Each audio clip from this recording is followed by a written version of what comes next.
Hey, it's Aaron, and today we're going to talk about the 2025 Hyundai Tucson. So this be this. There you go.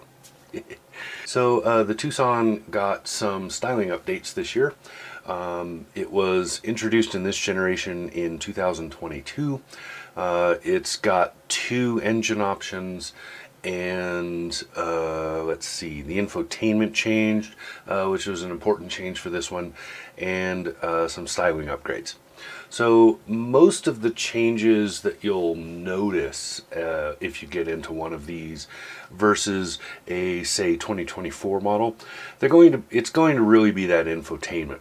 The infotainment is much easier to use now. It's smoother and cleaner, more modern is basically what I mean by all of that. It's a good infotainment system. It's not the best on the market. It's not the worst either. Safety systems are a big deal in the Tucson. Hyundai has a lot of things that are really well done in that regard. They're not like overactive or too reactive or anything like that. They're kind of a nice balance. So nicely done there. Ride quality in the Tucson is very good, assuming you get the right engine. So let me jump on that part right there. So the standard engine in the Tucson, which comes with most of the trim levels, is a 187 horsepower four-cylinder. This is a decent engine, but not great. It struggles at times. It is fairly noisy, especially when you're getting up to speed. And it's just kind of, I guess is the way to say it. But if you get into a couple of the trim levels, most of them will have hybrid in their name. The exception there is the N-Line. So the N-Line and then the three hybrid trims all have a similar engine with that's turbocharged with a hybrid setup. That produces 226 horsepower. So that little roughly 40 horsepower difference is a big deal for this vehicle. Mostly what matters though is the lower end torque. Because it's a hybrid, the electrics add torque at the bottom, and that gets you going better, which is really what the Tucson needs. So those trims and that engine or powertrain is much preferred. Fuel economy is about the same. The hybrid is a little bit better than the gas engine was, the standard gas engine is, but fuel economy is not really the point of this hybrid.